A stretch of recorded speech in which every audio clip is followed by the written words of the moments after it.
우리의 마음을 지키는 일은 결코 쉽지 않습니다. 그렇지만 그리스도인의 삶에 있어서 가장 중요한 일이 마음을 지키는 일입니다. 마음을 지키는 일을 위대하고 중요한 일로 삼아야 돼요. 왜요? 생명의 근원이 거기서 나기 때문에 그렇습니다. 마음을 지키는 일이 그토록 중요한 이유를 구체적으로 6가지 좀 살펴보려고 합니다. 마음 지키는 일이 중요한 이유, 먼저 6가지를 먼저 쭉 말씀드리면, 첫째는 하나님의 명예와 관련이 있어요. 하나님의 명예.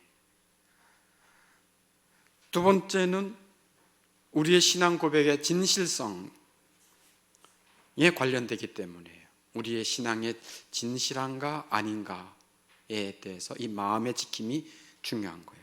세 번째는 우리의 아름다운 신앙생활을 위해서입니다. 아름다운 신앙생활. 신앙생활을 할 때 또 우리의 마음의 정원도 아름답고 우리 신앙생활이 아름답기를 원하시잖아, 그죠?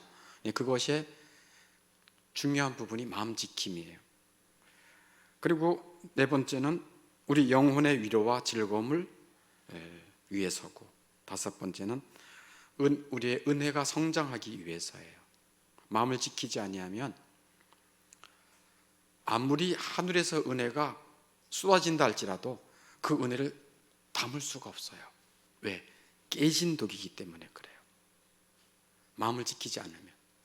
그래서 예배 자리에 와 있어도 하나님의 말씀이 다른 사람들은 아멘 아멘 그랬는데 나는 전혀 와닿지 않는 거예요. 왜? 깨진 독이니까 쏟아지자마자 어떻게 됩니까? 없어져 버려요. 그래서 다섯 번째, 은혜의 성장을 위해서 마음 지킴이 엄청 중요하다. 마지막 여섯 번째는 유혹의 시기에 우리 영혼의 안정을 지키기 위해서예요. 유혹의 시기에. 그러니까 우리의 마음이 흔들리기 쉽거든요. 쉽게 흔들리고 요동치고 바람에 나는 겨와 같이 이리저리 흔들려요. 불안하니까. 근데 마음 지킴은 왜 중요한가? 유혹의 시기에 우리 영혼의 안정을 위해서예요. 사람이 이 마음이 유혹을 받을 때가 많이 있어요. 흔들릴 때가 많이 있는데, 다음 주에는 그 흔들리는 시기 중에 위험한 시기가 언제냐면 역경이 왔을 때예요. 그래서 다음 주에는 우리의 마음을 이제 지킬 때, 역경이 왔을 때 어떻게 지키는가에 대한 구체적인 말씀을 드리려고 그래요. 그래서 오늘은 마음을 지키는 게 중요한 이유 6가지를 말씀했고, 이제 한 가지씩 살펴보도록 하겠습니다. 첫 번째는 하나님의 명예를 위해서예요. 마음을 지키는 일이 중요한 이유는 첫째, 하나님의 명예, 즉 하나님의 영광을 위해서다는 말씀이에요. 하나님의 영광은 마음을 지키는 것과 매우 밀접합니다. 왜냐하면 마음의 악함과 교만함은 하나님을 몹시 진노케 하는 일이기 때문에 그렇습니다. 마음의 악함과 교만함은 하나님을 몹시 진노케 하기 때문에 그렇습니다. 왜? 하나님은 사람의 행동을 달아보시기보다는 뭐를 보시죠? 그렇죠. 우리 잘 알아요, 말씀을. 사람은 사람을 외모로 보거니와 나 여호와는 사람의 마음을 본다. 그래서 그 마음을 보시고 그 마음의 악함과 교만함을 하나님은 매우 몹시 분노케 하는 거예요. 거룩한 하나님께서 마음의 악한 것에 대해 하늘로부터 진노하셨어요. 바로 노아 홍수지요. 노아 홍수 때에 하나님을 진노케 하신 가장 큰 죄는 바로 마음의 악함입니다. 뭐라고요? 마음의 악함이에요. 성경에 기록이 있지요. 창세기 6장 5절에 이렇게 말씀합니다. 같이 한번 읽어보겠어요. 시작. 여호와께서 사람의 죄악이 세상에 가득함과 그의 마음으로 생각하는 모든 계획이 항상 악할 뿐임을 보시고, 뭐를 진노하셨다고요? 그 마음의 악함. 그것이 노아 홍수를 불러일으킨 것입니다. 마음의 악함. 하나님께서는 마음의 악함 때문에 창세 이후로 무서운 노아 홍수 심판을 세상에 내리셨어요. 그뿐만 아닙니다. 하나님 자신이 특별히 택한 기업인 이스라엘에 대해서도 크게 진노하셨어요. 그래서 이스라엘 백성들을 바벨론 제국이라고 하는 어마어마한 아주 잔인한 흉포한 나라에 자기가 택한 이스라엘 백성들을 완전히 짓밟게 허락해 주셨어요. 하나님이 보호하시지 아니하면 아무도 자기를 보호할 길이 없습니다. 파수꾼의 여호와께서 지키지 아니하시면 파수꾼의 경성함, 파수꾼의 경계함이 뭐다? 허사다. 농부가 아무리 씨를 뿌리고 애를 써도 하나님께서 소출을 허락하지 아니하시면 농부의 수고가 헛되다. 이스라엘 백성들의 그 성전, 든든한 성벽, 많은 재산들 다 빼앗겼어요. 왜? 이스라엘 백성들을 왜 그렇게 백성이 그렇게 진노하셨는가? 그들의 마음이 악했기 때문이다라고 성경이 말하고 있어요. 예레미야 4장 14절에 이렇게 말씀하시죠. 같이 한번 읽어보겠습니다. 예루살렘아, 내 마음의 악을 씻어버리라. 그리하면 구원을 얻으리라. 내 악한 생각이 내 속에 얼마나 오래 머물겠느냐. 이스라엘 백성도 뭐를 가지고 하나님이 진노하셨어요? 그들의 마음의 악한 생각, 그거를 보시는, 하나님은 멀리서도 우리의 생각을 아시며 우리의 마음을 통찰하십니다. 사람은 사람의 마음을 몰라요. 그러나 하나님은 주목하는 것이 있다면 사람의 뭐다? 마음이에요. 그러므로 마음을 지킨다고 하는 것은 하나님의 명예, 즉 하나님의 영광과 깊은 관련이 있는 것입니다. 마음을 잘 지킬 때 하나님이 영광 받으십니다. 기뻐하십니다. 두 번째, 우리의 신앙의 진실성과 관련이 있기 때문에 마음 지키는 것이 매우 중요한 일입니다. 마음 지키는 것에 대해서 소홀히 하는 사람은 겉으로 볼 때는 경건한 것처럼 보이지만 위선자다라고 말해요. 왜냐하면 그 사람은 마음을 잘 가꾸기보다는 사람들이 나를 어떻게 생각할까 하고 나의 외적인 종교 생활, 예배는 잘 참석하나, 헌금은 잘 내나, 봉사는 좀 하나, 교회 청소가 3월달에 새로 시작됐는데 잘 참석은 하나, 이런 보이는 외적인 것을 가지고 사람들은 판단하기 쉬워요. 그러나 하나님은 뭐를 보신다고요? 마음을 보시는 거예요. 위선자는 겉으로는 신앙인 것처럼 보이지만 신앙의 진실성이 없다는 겁니다. 그러므로 신앙의 진실성은 마음을 보시는 하나님 앞에 우리의 마음을 거룩하고 겸손하게 지키는 것입니다. 예후를 예를 들어볼게요. 예후가 북이스라엘의 왕이었어요. 근데 예후가 왕이 되기 전에 북이스라엘 나라를 초토화시킨 우상숭배의 대가가 있어요. 아합 왕이에요. 그의 아내 이세벨. 온 나라가 하나님을 떠나 우상숭배하고 타락하고 불법이 천지였고, 왕이 자기 권세로 나봇의 포도원도 막 뺏기도 하고 거짓 증인을 세우기도 하고 난리도 아니었어요. 그런데 예후가 어떤 일을 했습니까? 그 국민들 마음에 저 왕만 없으면 우리나라 평안할 텐데, 저 정권이 빨리 사라지면, 이런 마음이 있었어요. 그런데 예후가 그 아합 왕과 그 이세벨, 그의 자손까지 완전히 다 진멸시켰어요.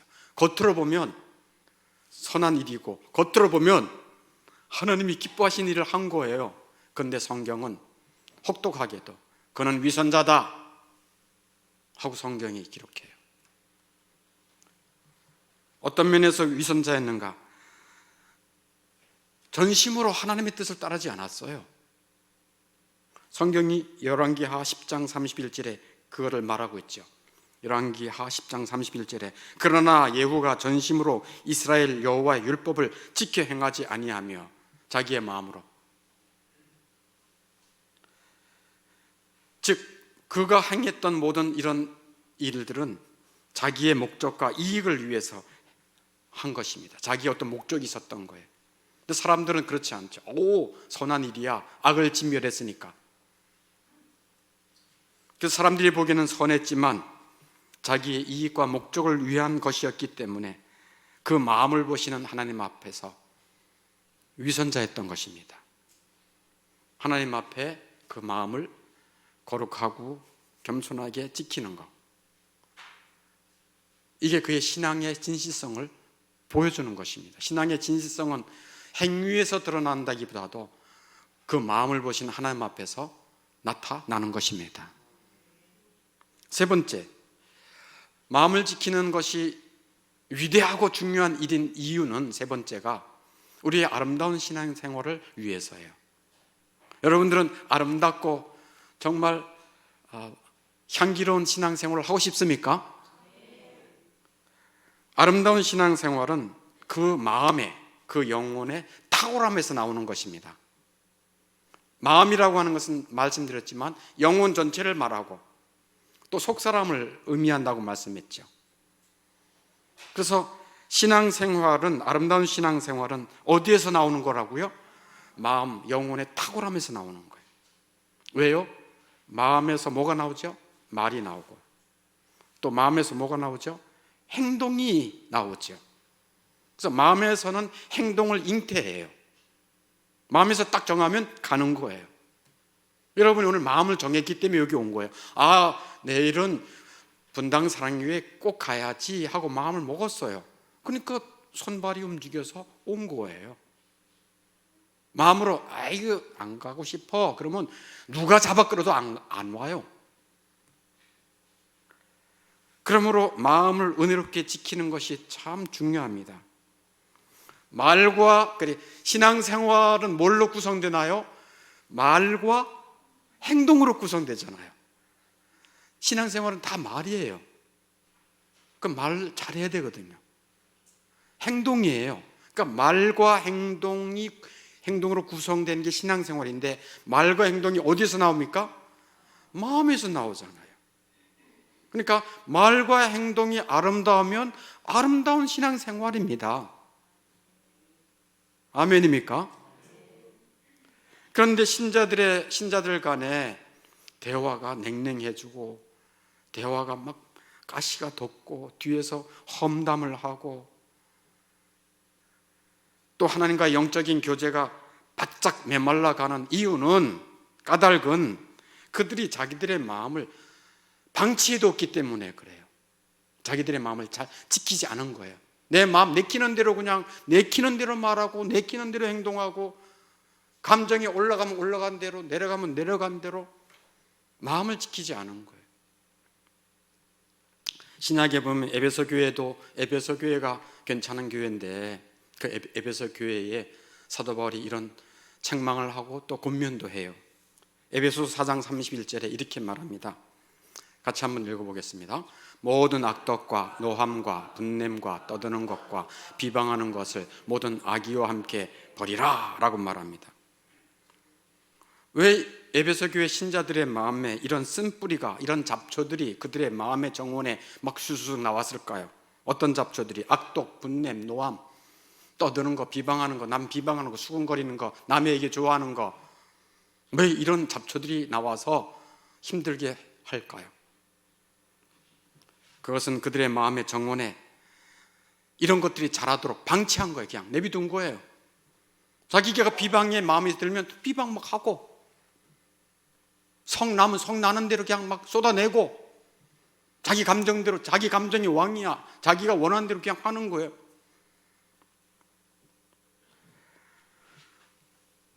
그러니까 아름다운 신앙생활이 못 되는 거죠.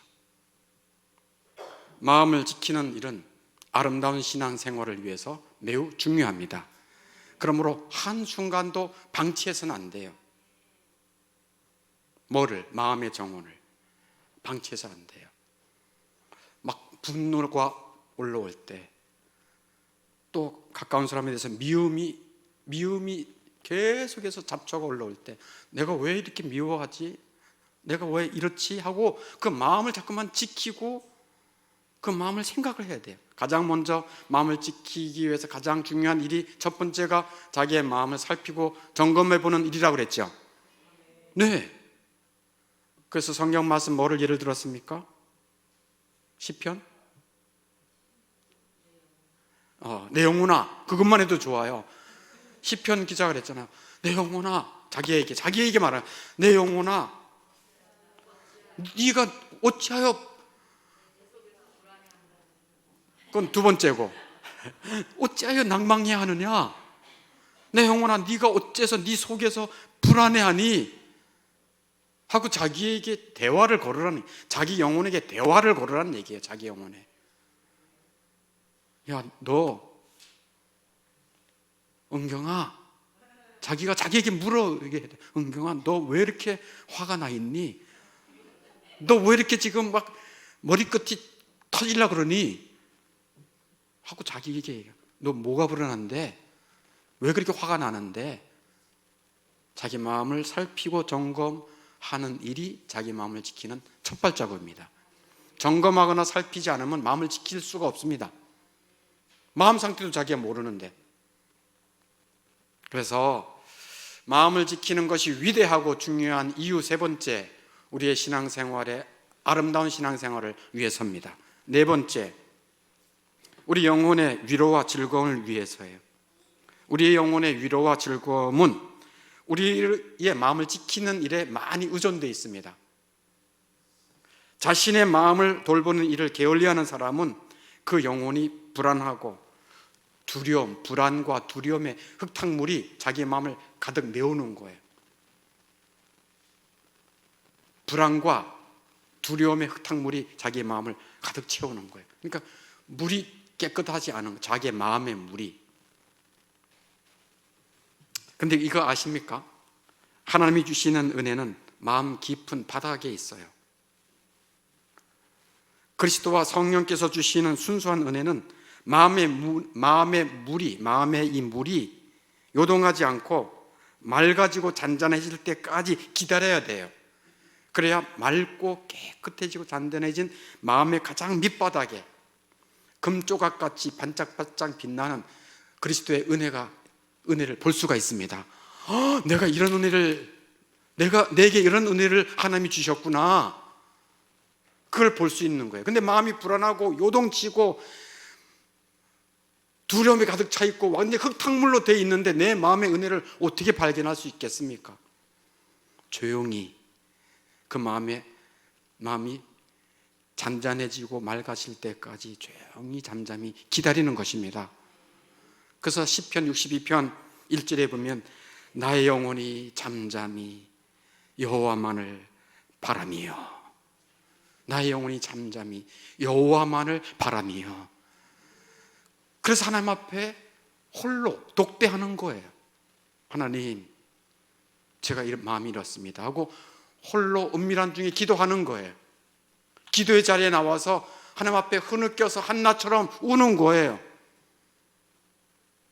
하나님은 그 마음을 보시고 잔잔케 하시며, 내가 너에게 이런 은혜를 줬다, 내가 너를 사랑한다라고 하는 은혜의 금조각들을 보게 하시는 것입니다.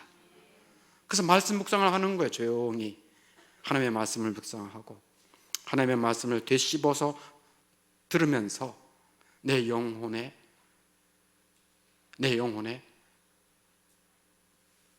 주신 은혜를 발견하는 것입니다. 하나님은 대개의 경우 게으르고 나태한 영혼에게는 은혜를 베푸시지 않습니다.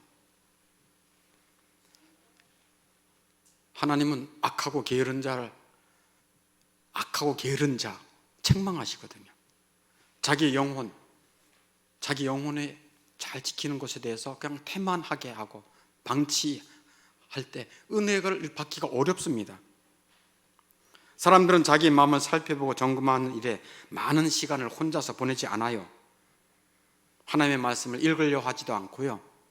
하나님의 말씀을, 들은 말씀을 다시 묵상, 되씹어 보려고 하지도 않아요. 너 조용히 주님께 나아가 내 마음을 쏟아놓으라. 이런 시간을 잘 안 가지려고 그래요. 재미있는 영화 볼 때는 2시간, 3시간 집중하는데요, 자기 영혼을 하나님 앞에 집중하는 건요 10분도 하지 않으려고 그래요.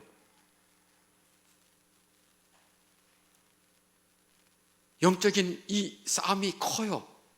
왜? 우리 육체가 원하는 건 그런 것들로 해요.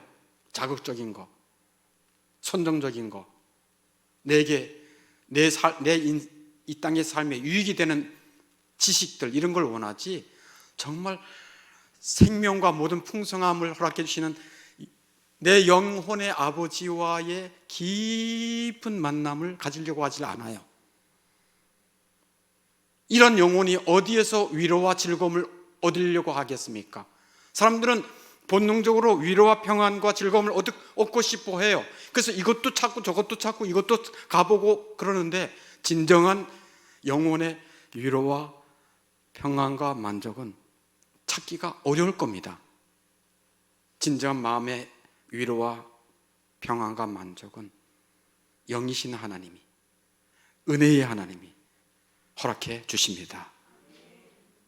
그래서 우리의 영혼의 위로와 즐거움을 위해서 뭐를 지키는 것이 위대하고 중요하다? 마음을 지키는 것이 위대하고 중요하다는 것을 4번째 말씀하고 있습니다. 5번째, 우리의 은혜의 성장을 위해서예요. 우리에게 주시는 은혜가 잘 성장하는 것은 우리의 마음을 지키는 일에 달려 있어요. 게으르고 부주의한 영혼 안에서는 은혜가 자라는 것을 볼 수가 없어요. 은혜는 사람의 어디에 심겨집니까? 마음에 심겨져요. 은혜는 하늘에서 내려주시는 은혜의 불인 것입니다. 근데 우리 마음에 심겨져요. 그런데 이런 이 마음에 헛된 것, 세상의 헛된 것, 부정한 생각들, 거룩하지 못한 것들, 세속적인 것들이 자꾸만 내 마음에 침입해버리면 어떻게 되겠습니까? 그 마음이 흉하게 되는 거예요. 그러나 반대로 그 마음의 정원에 아름다운 것, 거룩한 것, 진리, 은혜, 이런 것들이 계속 자라나면 그 마음은 어떻게 했습니까? 그런 보배로운 또 그런 거룩한 은혜들, 말씀들이 우리 마음에 원기를 주어서, 우리의 마음에 원기를 주어서 진정한 만족과 평안을 누릴 수가 있는 것입니다. 점점 더 은혜가 자라는 거예요. 마음속에서 은혜가 자라는 거예요. 아니, 이 정원에 잡초가 날 때 내비도 잡초도 뭐 한 생명인데 하고 안 뽑고 안 자르고 내비두면 뭐가 더, 꽃이 더 셉니까? 잡초가 더 셉니까? 잡초가 더 세요. 농사 지을 때 보세요. 여기 옆에 왜 까만 봉지를 다 덮어 놓을게요? 잡초가 억수로 올라오잖아요. 나중에 올라오다 못해 그냥 식물들을 잡아먹는다니까요. 무서울 정도예요. 그래서 우리의 마음에 은혜로운 말씀들, 보배로운 생각들, 하나님의 진리의 말씀들이 자꾸만 그것이 공급되면 우리의 마음에 뭐를 얻어요? 우리 마음에 원기, 힘을 얻는다니까요. 그래서 우리의 마음을 즐겁게 하고 우리 영혼이 평안하고 만족할 것입니다.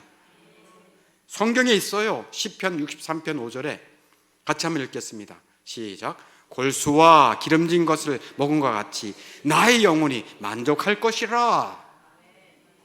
아멘. 근데 그 영혼이 얼마나 평안하고 만족해요. 이게 은혜의 성장이에요. 여러분 마음속에 심겨진, 하늘에서 심겨진 은혜의 꽃들이 아름답게 성장하기를 바랍니다. 마지막 6번째, 유혹의 시기에 우리 영혼의 안정을 위해서예요.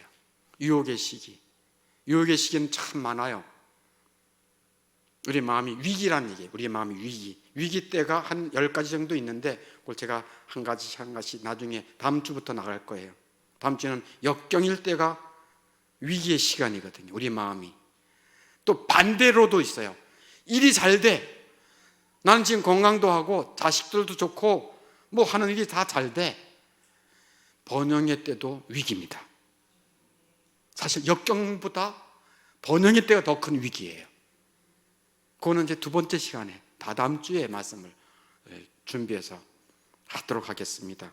어찌하든 우리의 마음을 지키는 것이 위대하고 중요한 일인 이유, 여섯 번째는 유혹의 시기에 우리의 영혼의 안정을 위해서입니다.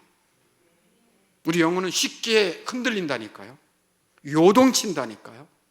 바람에 이는 겨와 같이 이리로 굴렀다가 저리로 굴렀다가 내 마음 갈 데가 없어. 그러니까 불안한 거죠. 자식 문제로 불안하고, 미래 문제로 불안하고, 결혼 문제로 불안하고, 직장 문제로 불안하고, 마음을 둘 데가 없어요. 유혹의 시기에 우리 영혼의 안정을 위해서 뭐가 중요하다? 마음을 지키는 것이 중요하다. 그걸 말씀드리는 거예요.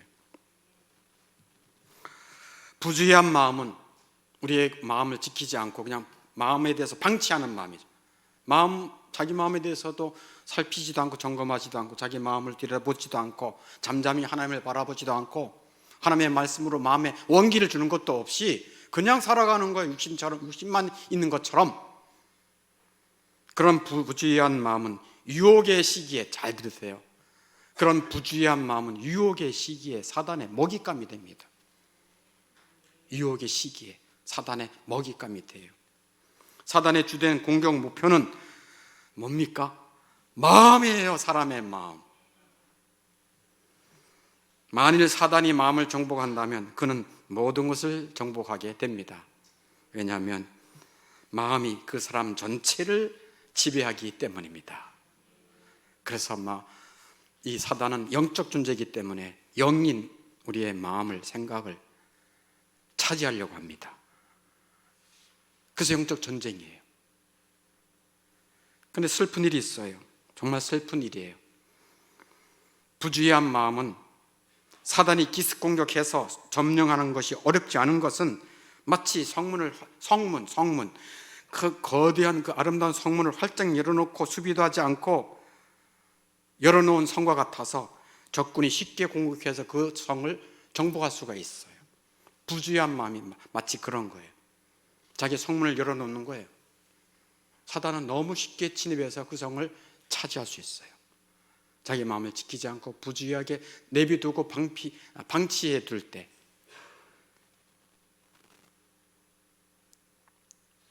우리의 마음을 어디에다가 열어주는 거죠? 예수님께서 하신 말씀을 묵상하면 쉬워요. 예수님은 이 세상을 두 가지로 얘기했어요. 악하고 음란한 세상이다 하고 말씀하셨어요. 그래서 세상 욕심에 내 마음이 그냥 온통 열려 있어. 사단이 장악하기 쉬운 마음이죠. 자기 자랑, 허영, 이 세상에서의 명예, 육체의 쾌락인 음란, 이런 것들에 그냥 자기 마음을 지키지 않고 부주의하게 내버려두면 사단이 쉽게 들어와서 차지할 수 있어요. 여러분 경험하십니까? 죄로 그런 유혹에 한번 넘어지잖아요. 더 큰 죄로 계속 넘어져요.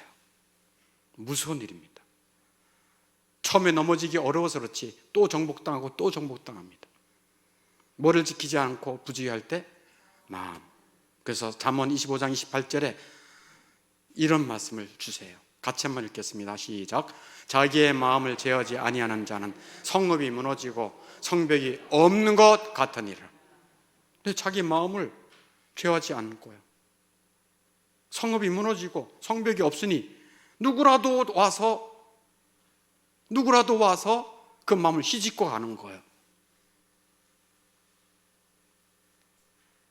자, 말씀을 이제 결론을 맺겠습니다. 사실 우리는 우리 마음을 지키는 것이 결코 쉽지 않아요. 엄청 어려운 일이에요.